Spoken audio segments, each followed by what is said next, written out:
This is Rob. If you guys enjoy my content, make sure you hit the subscribe button and make sure you hit that little bell so you never miss out on my sexy voice. Okay, wow, this is gonna be an undertaking. SHAZAM explained. Jesus, dude, this character's been around for a long time. We did this once with the Joker, where we explained a character who had basically been around since like the dawn of the comic book industry. But this is no small thing. I mean, this is gonna be pretty tough to do.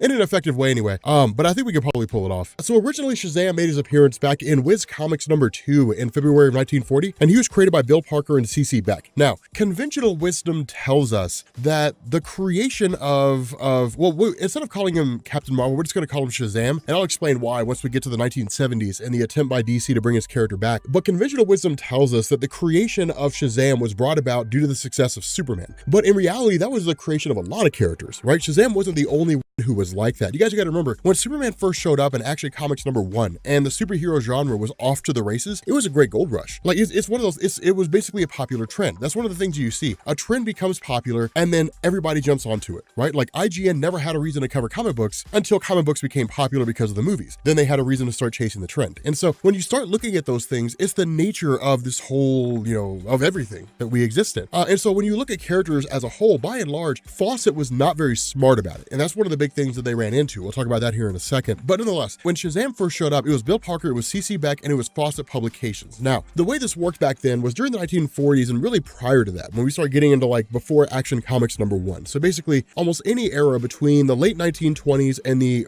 late 1930s, for about that 10-year window, you had what were called pulp magazines. And pulp magazines were basically just stories that were dealing with individuals of, fantastic tales, but weren't really superheroes, which is to say they didn't have like boots and capes and powers and things like that. They didn't really exist. You had like Phantom Stranger, you had Doc Savage, different things like that, but that was really about it. When Superman came onto the scene, it brought in the comic book landscape, and then in turn, Fawcett Publications, which was largely a publisher of like news strips and pulp magazines and things like that, jumped onto the trend. And so Fawcett Publications created a comic book arm called Fawcett Comics, and then you basically had them say like, let's create Superman. And so again, that's kind of where things get a little murky. It's because conventional wisdom is one thing, the truth is another. And so we don't really know what the actual story is, or at least I haven't been able to find it. Every story that I've looked at has basically said, the president of Fawcett said, give me Superman without Superman, thus we got SHAZAM. And with that being the case, he kind of went forward accordingly. And that's one of the things to bear in mind, is that with Wiz Comics #2 and the introduction of Billy Batson, he was crazy popular. I mean, he outsold Superman by a huge margin. I mean, he wasn't even funny. There's a reason DC sued Fawcett Publications, and it had nothing to do with any actual concern over copyright. It had everything to do with the fact that like readers who were buying Captain Marvel could have been readers who were buying Superman. And because the two were so closely intertwined in terms of their power, the result was that DC had at least essentially seemed to have a legitimate beef over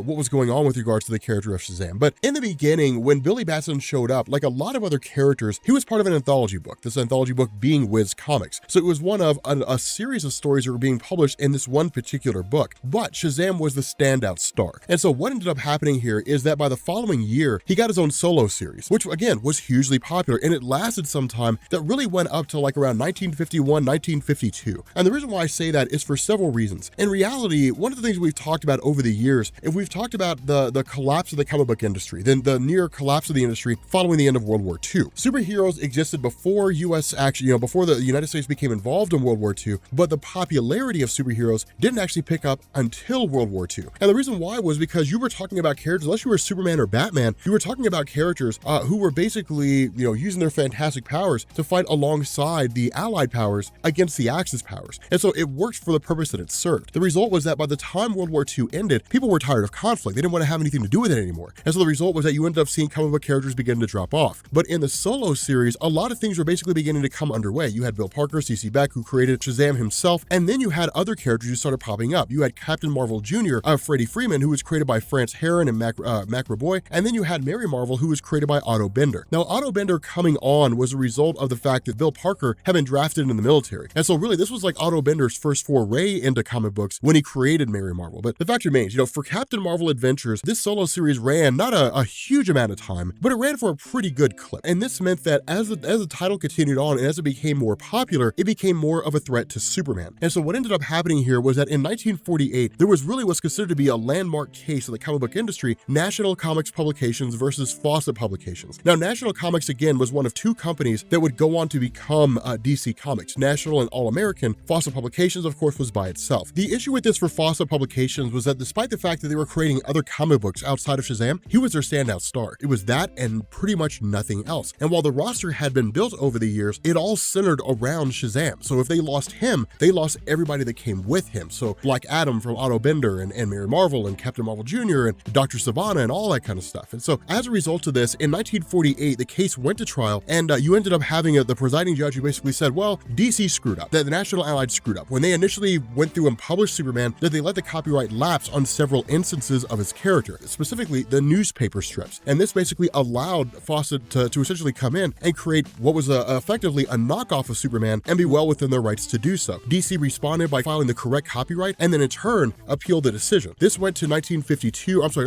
and 1952, which went to Judge Billings' hand. And Judge Billings' hand passed down the ruling in saying that in and of himself, Shazam is not necessarily an infringement on the character of Superman, but the things that he was able to do was basically the infringement, which is actually a legitimate case. And so as a result of this, DC in turn won the ruling to some degree. I mean, Fawcett was going to appeal, but the result was that they were essentially drained of money. I mean, the character had dropped off in sales, so they basically had a loss of sales going for them. They were losing money left and right. Superheroes were becoming less popular. There was no real way for them to revitalize interest in Shazam, and so they essentially settled. And what this did is it led to a decision that was made between both companies where Shazam would no longer be printed by Fawcett. They would still essentially own the character, but they couldn't publish any stories about him, so they really couldn't do anything with him. And so the result was that following that, Shazam disappeared off the shelves of comics for quite some time, and then in turn, that went to Superman becoming the character that we all know, kind of setting the stage and opening the field for him to become widely popular under like Mort Weisinger and people like that. And so this goes directly into DC trying to revive it. Now, this was a byproduct of an effort for DC to like bring back superheroes, right? We talked about this over the years in different videos that we've done, that following the near collapse of the industry after World War II, the lack of superheroes and the rise in popularity of the horror and science fiction genre, that in 1956 with DC Showcase number 4, DC editor Julius Schwartz brought in Barry Allen, and that re-sparked interest in superheroes by blending science fiction themes with traditional superhero roles. The idea behind this was that over the years, really in 1967, Marvel Comics had already created the character of Captain Marvel, and this is where things tend to confuse people. At the original outset, the first character to ever use the name Captain Marvel was Billy Batson under Fawcett, but by the time the character had been brought back, copyright for the name had basically lapsed. And so what this meant was that when DC in 1973 sought to bring back the character of Billy Batson, they couldn't use the name Captain Marvel on the cover because Marvel Comics had claimed it. And so that's when things really begin to confuse people. So as it stands right now, at the time this video is being written and forevermore, Marvel Comics will own the name Captain Marvel in terms of the cover form for the character. In terms of the first person to ever actually use the name, that's Billy Batson. But because of the fact that the character really couldn't be used anymore by DC, they simply rechristened him as being the character Shazam, simply because of the fact that that's the word he shouted in order to gain his powers. And that was the interesting thing behind all this, is because when you look at the original origin of Billy back in the 1940s, he was basically a kid who was on tough times, and he was taken into a subway system by a guy wearing a trench coat, and then he was brought before an old man who said, if you say this word Shazam, then in turn you will gain powers and you can go forward as a hero, and so on and so forth. But that's what made Billy so popular, is because Billy was basically a kid who worked for the Wiz radio station and would essentially break the fourth wall by addressing the reader and saying, hey guys, here's what here's what Captain Marvel did today, and then tell the whole story of what it was that happened to go on and so on and so forth. But again, going into 1973 and the attempt by DC to revitalize the character, there were a lot of moving pieces at work here. The first was that you had Carmine Infantino, who was really one of the big pushers of DC during like the 60s and 70s and somewhat during the 80s, but then you also had like the creation of the multiverse. In 1961, we got the Flash of Two Worlds and the advent of the multiverse proper. And so when DC went back and said, okay, let's bring back Shazam, or let's bring back Billy Batson, and we'll simply call him Captain Marvel, they immediately got a cease and desist letter from Marvel Comics. And they said, stop using that name. And so what this meant was that from that point going forward, Billy Batson could be called Captain Marvel within the confines of the comic, but the name couldn't actually be put on the cover. So therefore, we got Shazam. Now, with this being the case, because of the fact that the 1960s, the late 1950s and the mid 1960s was essentially just like a reshuffling of the DC landscape, creating new origin stories, the idea was to bring back Billy Batson and then kind of remove him from like the Fawcett Comics era to keep some of those things intact, but then in turn kind of rework the character. And so what we ended up getting here was DC sitting down and saying, okay, the subcaption, the original Captain Marvel can't fit. We'll just call him SHAZAM, and then it'll be considered the world's mightiest mortal, and we'll start that with issue number 15. But going forward from there, what we actually got were essentially 2-in-1s with regards to these comic books. You got basically reprints of the old Fawcett comic stories, and then you got new stories featuring the character of SHAZAM. And this was designed for a very specific purpose. For people who were coming into the character of SHAZAM, by and large, they didn't know who he was. Billy Batson, he'd been gone for 20 years by the time his character showed up. So for people who were going in and reading comics, for the most part, had no clue who he was. And so we basically got Dennis O'Neil, who was writing the comics, and we got essentially backup features, these old Fawcett publication stories alongside news stories, so that people could basically get caught up on a lot of the supporting characters. The other question that people had is they said, how is it that this character has basically been gone for 20 years and nobody knew where he went to? And so in a story, really in a combination of stories, we ended up getting this explanation that somewhere along the line, Dr. Sivana had faced off against SHAZAM and the Captain Marvel family and then froze them in suspended animation. And what this did is it allowed DC to bring the character back. The problem with this was that Superman was still wildly popular. They didn't want to oversaturate the market with too many Superman-esque characters. And so what this meant was that DC invoked the multiverse, and where you had like Earth 1, which was the main superheroes in DC that fought alongside Barry Allen, where you had Earth 2, which was where you had like Jay Garrick, the Flash, and so on and so forth, we got Earth S. And what Earth S did is it basically allowed DC to bring back the character of SHAZAM and then throw him into his own universe and say everything he does here is totally self-contained and doesn't impact anything else in the DC universe.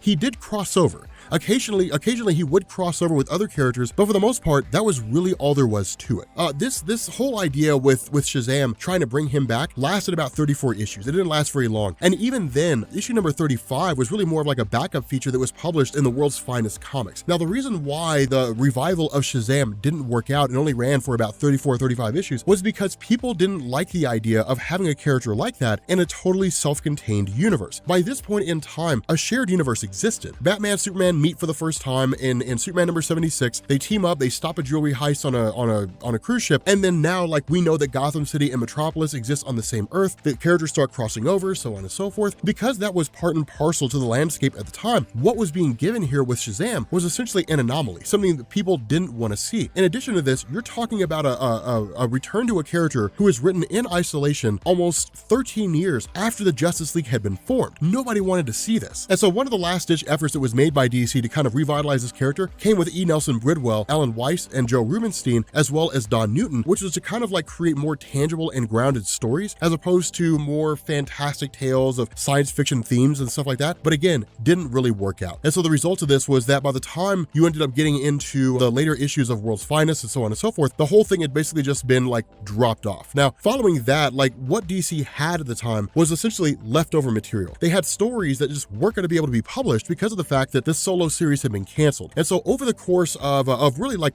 September to October of 1982, what we ended up getting were like these little leftover holdover stories published in like Adventure Comics, World's Finest, different things like that, just sort of letting it drop off. Now, following this and going into 1986, really like the post-crisis landscape, under Roy Thomas, DC tried to rework the character of SHAZAM yet again. The problem with this was that it was fraught with nothing but just editorial problems and ultimately didn't really see the light of day. The idea behind this came out of a 1986 miniseries that was called Legends. And Legends was really a way for Keith Giffen and JMD Mateus to kind of springboard like new characters and stories. And so what they did is they reintroduced SHAZAM as part of the Legends series. That way it would kind of equate new readers with who his character was. And then in turn, that would spin off into its own solo series that was supposed to be called SHAZAM: The New Beginning. Now, this was written by Roy Thomas. There were a host of other artists. The problem with this was that it didn't work out because there were just a whole bunch of editorial problems. It was really Roy Thomas bumping heads with DC pretty consistently. And so the result was that ultimately it never really came to fruition. We never really saw anything come out of it. And so for the most part, between 1986 running up until about 1989, there were efforts that were made by guys like John Byrne and so on and so forth to try to like bring SHAZAM back, but it just never really worked that well. And nothing ever really came out of it. And so the reality of this was that from the time that a series was canceled pre-crisis up until about 1991, he'd vanished yet again. Now in 1991, this saw Jerry Ordway come on by basically writing a series called The Power of SHAZAM. Now in reality, The Power of SHAZAM,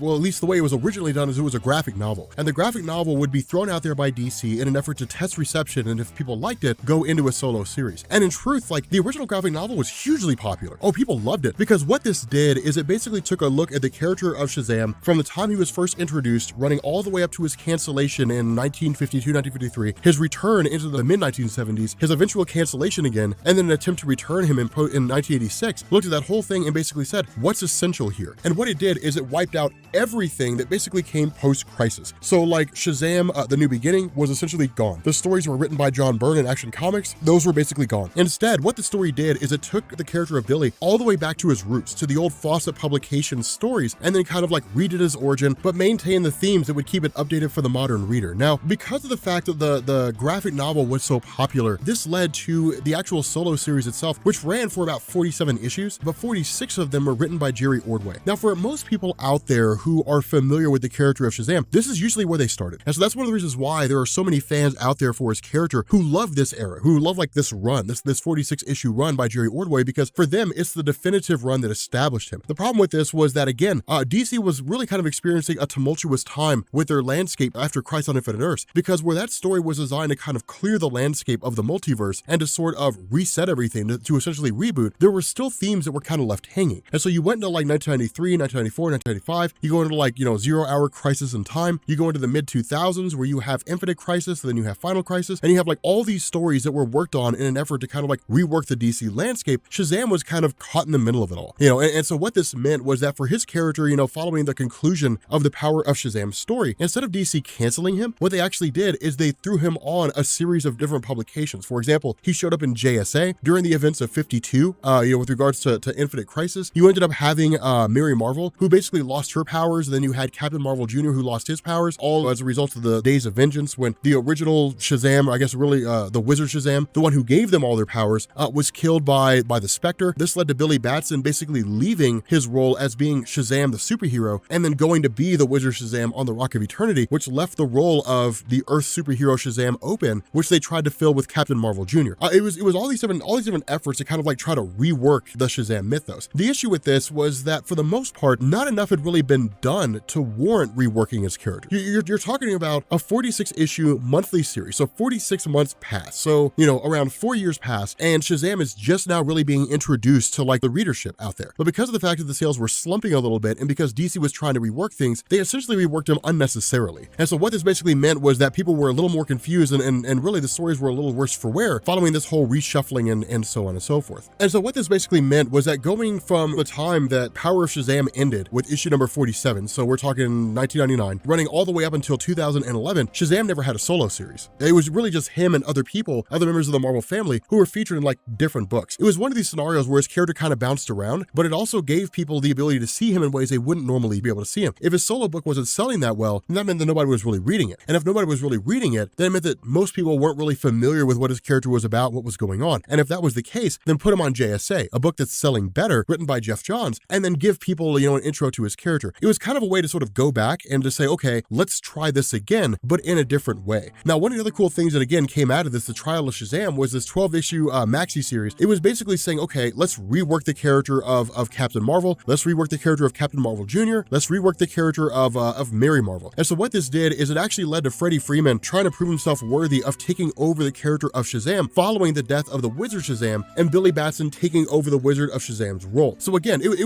was kind of a way to sort of rework them, to get people interested in seeing them in a different way. But at the end of the day, it just didn't quite stick. It was cool, but it just didn't quite stick that well. And so this goes into 2011 with a line-wide DC reboot. Now, in reality, the 2011 reboot of DC, of course, as most people know by now, was line-wide, which basically meant that it was essentially DC rebooting everything, basically saying like it all starts all over again. But for the character of SHAZAM, he was reworked in its entirety. But this is one of those scenarios where fans were really kind of split the fan base. For people who were new or who got into SHAZAM after the events of the Power of SHAZAM storylines, and after really his character was kind of reworked, before New 52, for them it didn't really matter. It was kind of like, hey, like that works for me. The issue with this was that for longtime fans, they felt a little bit betrayed. And the reason why was because when you went and you looked at like Keith Giffen and James DeMatteis's runs, when you looked at the runs of like Jerry Ordway, different things had taken place. One of the major scenarios that had come along with this character was that where you looked at old school comics from like the 40s, the 50s, 60s, and 70s, it was this idea that Billy Batson would become SHAZAM, and then SHAZAM was his own total personality. He was a whole other person. It was like Bruce Banner and the Incredible Hulk. But when you got into like later storytellings that were done into the 1990s and really the early to mid 2000s, it was one of these things where like Billy Batson becomes SHAZAM, but Billy Batson's still there. He still kind of has like this childlike innocence innocence about him, which is what a lot of people loved. It was kind of like the best of both worlds. It really kind of split the fan base. And that's an important thing for you guys to be aware of, is that when it comes to characters like Shazam, he does not have the biggest fan base in the world, but those who are fans of him are hardcore. They are intense fans of him. And again, I mean, with a character that's been around this long, we kind of have to leave some stuff out. But the fact remains that when it came to this whole thing, you had like a kind of character redesign, you had these small little things that went on, but one of the most notable instances of Shazam in the New 52 era is he didn't have a solo series. And the reality of this was because there was just really no room for it. DC was publishing like a ton of comic books, and the character of Shazam was a gamble. The reality of this is that there's no guarantee his character will sell. And so it was a very big publication risk, given the amount of money that was already being put forward with the existing line of comics, to throw Shazam into his own book and see what would happen. And so what this meant was that with issue number 7 of Justice League, New 52 Justice League, running all the way up until issue number 21, he received backup. He was basically a backup feature, meaning that he was at the end of the book. Now this was designed to basically kind of rework him in his entirety, but also bring back everything that fans were familiar with. So Mary Marvel came back and Freddie Freeman came back, and then there were like introductions of new characters that kind of expanded the Shazam lineup and different things along those lines. But it was basically, it served the purpose of kind of like returning him to familiarity, but also sort of making him new. The problem with this was that where, you know, the backup features ended, and then he in turn joined the Justice League, fought alongside the Justice League into things like Trinity War, Forever Evil, and Darkseid War, and so on and so forth. His powers were changed up, but then Rebirth happened and he vanished, and nobody knows where he's been ever since. We saw him once in Hellblazer Rebirth, but he was there when Wonder Woman was talking to him for a minute or two and just said, well, we'll let Constantine do his own thing, and we don't know where he's been ever since. We have no idea what he's doing. And that's one of the reasons why a lot of people who were looking at the upcoming solo series right now kind of have this take where they say, we don't know how to view this. We don't know if what Jeff Johns is going to do is continue what was done in the New 52 reboot, or if he's going to rework the character in his entirety, and we're going to get a return to the power of Shazam's stories. One half of the fan base wants to return to the way things used to be, and then you want fans who want to return, who basically want a whole new take on the character. We won't know until the book drops. But again, this is a character that's been around for a long time. Being able to cover him in his entirety, that's a multi-part series. I mean, you're talking about like a 7-part series on the history of his character if you want to cover everything. But that's one of the crazy things, is that over the years, the powers of Shazam have also sort of been reworked, you know, in a large number of ways. In the old stories, if Billy said the word Shazam under any circumstance, he would change. In later stories, that began to shift away, because then you started running into problems. You know, well, what happens if Billy, like, if he's walking down the road and somebody runs up on him with a sign that says Shazam, and then he says it, does he turn into Shazam? Billy accidentally says Shazam, or something along those lines. But again, in order to tell like practical stories, that essentially went away. Originally, it was based off the idea that each letter stood for a particular character that he gained his powers from. So S was the wisdom of Solomon, H was the strength of Hercules, A was the stamina of Atlas, Z was the power of Zeus, A was the courage of Achilles, and then M for the speed of Mercury. And that was really it. The characters that he's gotten his powers have changed over time, especially when you get into like Darkseid War. It's a whole new host of gods. But by and large, it always stays the same. The basis of his powers almost never ever change. Wisdom, strength, stamina, raw power, courage, and speed. Those are kind of universal across the board. The powers of Superman. They never really shift. But again, his characters also sort of intertwined with magic. And that was one of the big differences between Shazam and Superman proper. His Superman was basically just like, what would happen if a guy was an alien and he was exposed to a yellow sun? And then he was just like really strong and powerful. And like, that's it. It's basically the mutation of his cells that give him his abilities. Billy gets his powers from magic. And it's one of the reasons why whenever you see him go in like an all-out knockdown, drag-out brawl with Superman, that he can usually win, because Superman has a weakness to magic. So it's one of those strange little situations that goes on there, but it's kind of a cool situation, you know, nonetheless. Hopefully this video gets you guys prepped enough to understand what's going on with this character. Again, there's a lot of history to cover there, and not enough to do it all in a reasonable amount of time, but hopefully it works for you guys, and hopefully it gets you guys pretty prepped for his character. But with that being said, we're going to bring this video to an end. If you are new here to Comics Explained, make sure you guys hit the sub button to become part of the Rob Corps. If you guys enjoy this video, make sure you drop a like, and I will catch you all later. Peace.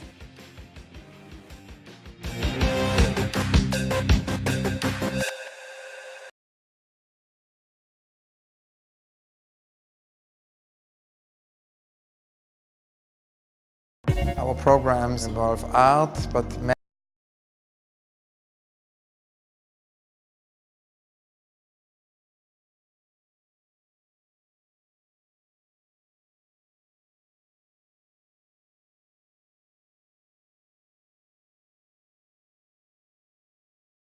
many connections to other disciplines, because we believe at a certain time that if you... What's going on, guys? This is Rob. If you guys enjoy my content, make sure you hit the subscribe button and make sure you hit that little bell so you never miss out on my sexy voice.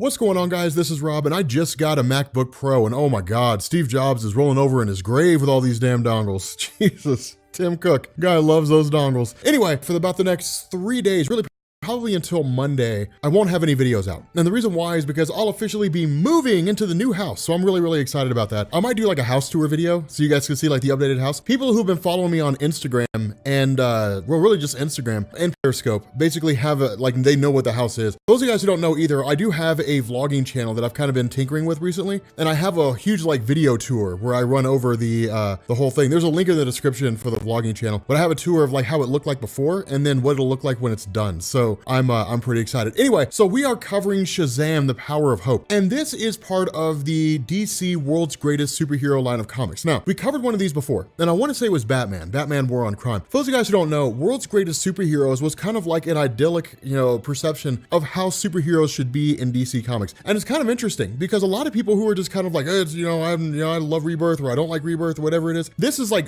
totally separate. I mean, it's one of these cool things because it's drawn by Alex Ross and it's written by Paul Dini. Now, for those of you guys who don't know, Alex Ross is like the comic book artist. I mean, this is a guy who does like photorealistic pictures of comic book superheroes. I own Alex Ross art, but his art is incredibly good. Like, it's incredibly amazing. And Paul Dini, of course, being the guy who created or helped to create Batman the Animated Series. And so what DC did is they sat down and they only made like 5. They made like Wonder Woman, and I can't remember what that one was, Batman, Superman, SHAZAM, and I think that was it. And then I think it goes into Justice, like Liberty, like JLA, Liberty and Justice, or whatever it is. And then that's it. It's just kind of like a 5-issue prestige thing. If you ever happen to see it in stores, there are these great big huge books. They look like calendars, but they were designed to be like these oversized prestige stories. But unlike traditional comic books with what you're used to, these are actually pretty slow. Not really slow, but they don't really contain a whole lot of like characters talking. Instead, what this one does is it actually picks up with SHAZAM himself, just sort of basically fixing a volcano. And that's kind of the thing. Well, one of the big things about the nature of Billy Batson is that he's one of these characters where a lot of people look at him as kind of like a poor man's Superman. And if you say that to a fan of SHAZAM, they will rake you over the coals.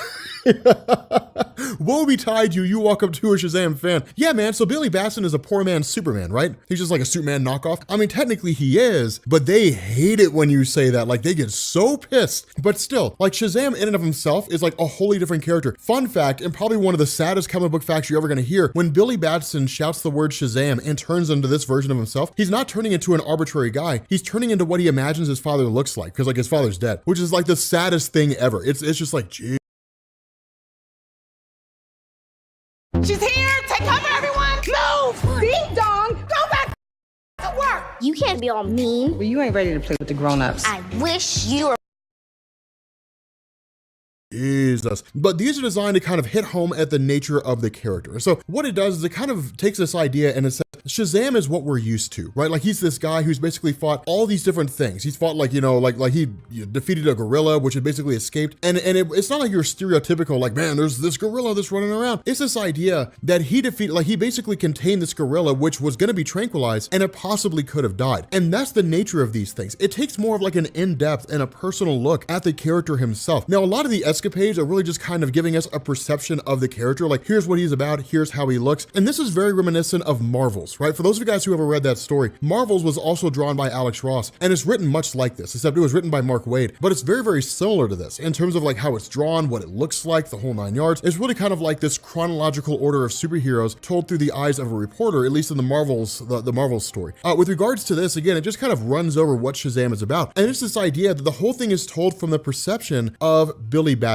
Now, that's one of the things to remember. In the old Captain Marvel comics, Billy Batson was the reporter on what Captain Marvel was doing. Now, of course, Billy Batson is Captain Marvel, but it was just kind of like, oh, you guys won't believe, crazy listeners, here's what Captain Marvel did. And it was a way to kind of drum up the actions. But in reality, back when that was first done by Bill Parker and CC Beck, it was a way to draw in young readers. Young readers could imagine themselves basically saying the word SHAZAM and becoming Superman. This is the reason why his character, why SHAZAM, Captain Marvel's character, why he was actually more popular than Superman Superman when he first showed up. A lot of people don't know that. He outsold Superman by a margin of like 3-1. And that's why DC sued Fawcett Publications, is because Shazam was a legitimate competitor to Superman, and had that lawsuit not been filed, then like we wouldn't be talking about Superman the Man of Steel. We'd be talking about Shazam. Like that's literally how close it was to Superman just kind of falling back and just sort of being this background superhero. But what ends up happening here, and this is one of the important things, is that it hits home with the nature of Billy. One of the things that you look at when you look at these old Shazam comics, you read these old stories from the 1950s, 1960s, and even back as early as the 1940s, Billy Batson loved the idea of talking about what Shazam was doing, because stories back then, really before you got to like, you know, Christ on Infinite Earths, and you got to like, you know, 1971 with the death of Gwen Stacy, and especially Chris Claremont's X-Men, stories back during the 40s, 50s, and 60s were largely lighthearted. You know, it was the idea that you had superheroes and you had bad guys, and the superheroes always beat the bad guys and the day was saved, done. Like it was an absolute truth of the superhero community. It wasn't really until stories became darker and more grounded that you started running into scenarios where anti-heroes started growing in prominence, where sometimes it was hard to tell the difference between the good guys and the bad guys. But with regards to Billy himself, he was always kind of like this bright, shining, you know, really hyped up, excited kid. But this sort of takes that concept of a character and it rolls it over into how we would actually expect Billy to be. And where Billy does have his own radio show, he's really kind of like burned out. Like, I mean, it's not really so much that he's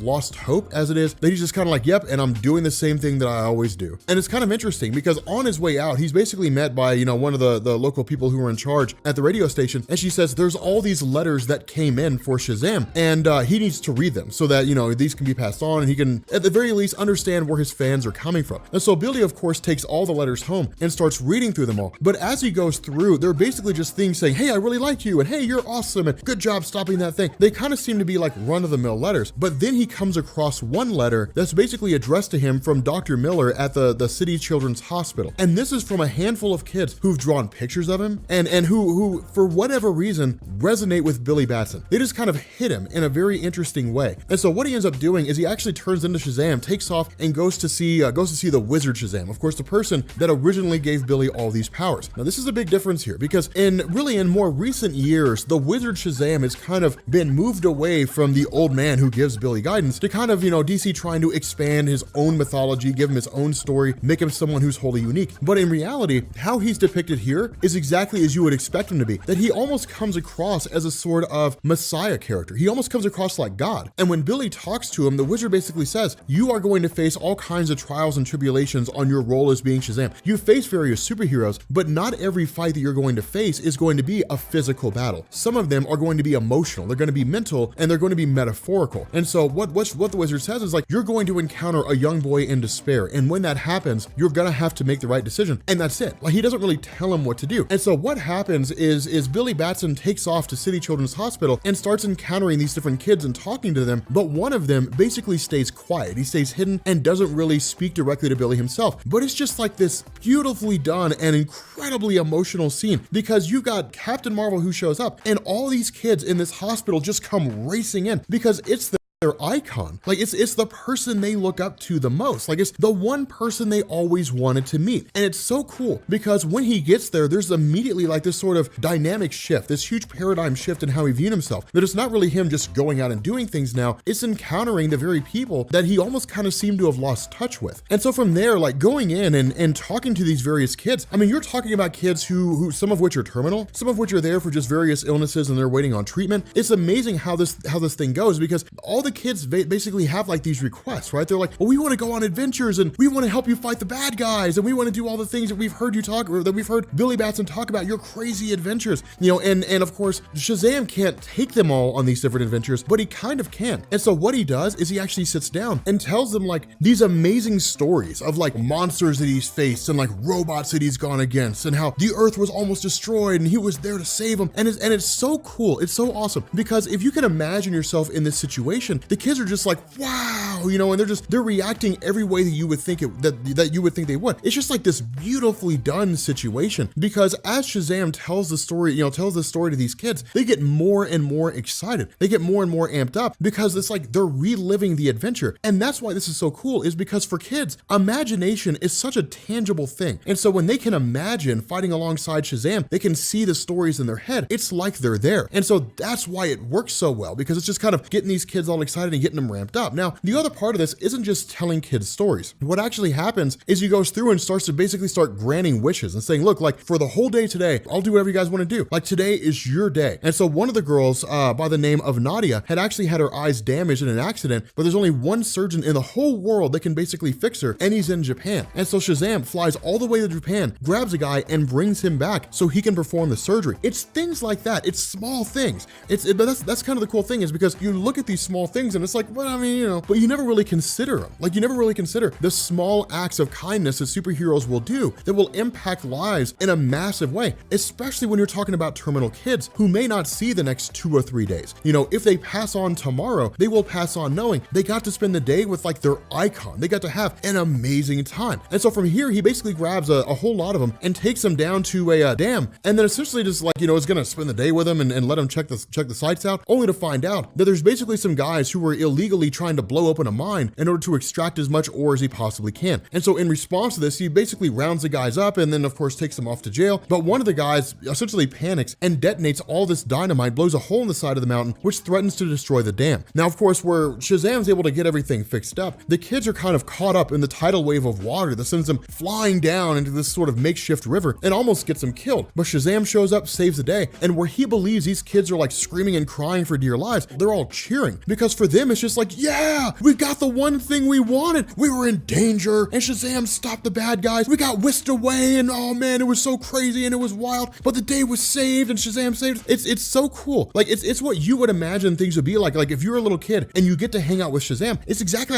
how you would expect it to be. You know, there's danger and there's mystery and intrigue and you almost died, you know, but Shazam saved the day. That's exactly how this whole thing unfolds. And so what he ends up doing is sort of transitioning and talking to Dr. Miller about this young, quiet kid who of course is wearing a Flash shirt, but is totally withdrawn and never talks to anybody. Now this kid's got a broken leg. I mean, this kid's in a pretty beat up state. But what we end up finding out is that these various bruises and forms of damage that were inflicted on him, where the official story was that he fell downstairs, in reality, Shazam looks at him and is immediately like, those were intentionally inflicted. But the problem is that Bobby won't talk to Shazam because he's so imposing, because he's so large. And so Shazam turns back into Billy Batson and starts talking to Bobby and basically learns his dad's been beating the absolute crap out of him. And so this is one of like the coolest moments in the story. Shazam goes back to the dad's house, right? Knocks on the door. The guy's like, what do you want? He's like, I want to talk about your son. The guy's like, I don't have time for this, slams the door shut. Billy Batson knocks again. The guy grabs a baseball bat and Shazam's standing there. Shazam takes the bat out of his hand, throws it. And he's like, let me tell you something, man. You put your hands on your son again and I'm going to break your arms and legs and throw you into the sun. Like, dude, it's like the most badass thing. And so it's one of these cool things where Shazam is helping this father to understand his place in the bigger picture, that he's not really as capable as he thinks he is. And so it's so awesome to see this whole thing happen. But this is when the story really starts to shift to a sadder tone, because what Billy does is he travels to the hospital's intensive care ward for children. And these are all kids who are essentially terminal. They're all going to die. There's no cure for what they have. Now, whether or not it means they're going to die now or in, a year or two is not really given to us, but it's the fact that there is a ticking clock on the lives of these children. And where Billy sits down and starts talking to them, it's really kind of crushing at first, because his whole thing is where he's talking to these kids and he's relating to these kids. The biggest problem he faces here is he's got a wide array of different powers, right? He's got super strength, speed, stamina, all these different powers. What he doesn't have is the power to heal them. And it's like the one thing he wishes he had. But that's what's so ironic about this, is that where he's dwelling on what it is that he can't do to save these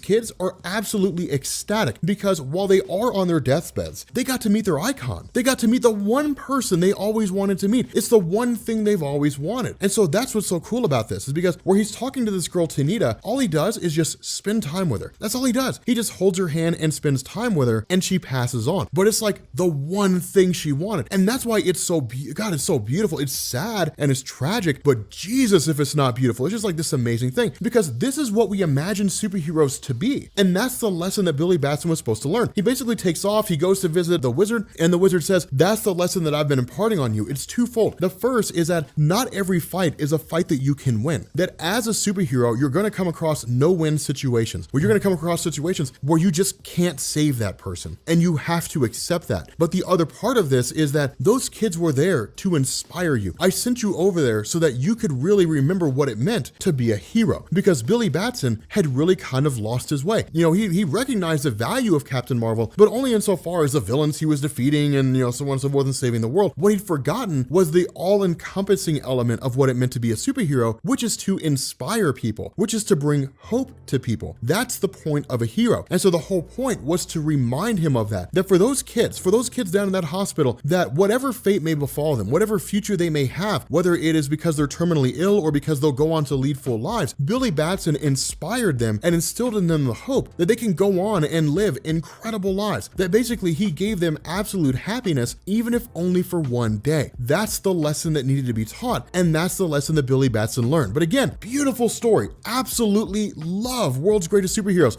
There's only like 4 or 5 of them, but they are all so beautifully done. Honestly, I would love to see like a massive ongoing series about this. I mean, like do something like this for Marvel, or do something like this for more DC characters, like all these different things. But anyway, guys, we're gonna go ahead and bring this video to an end. If you are new here to Comics Explained, make sure you guys hit the sub button to become part of the Rob Corps. If you guys enjoy this video, make sure you drop a like, and I will catch you all later. Peace.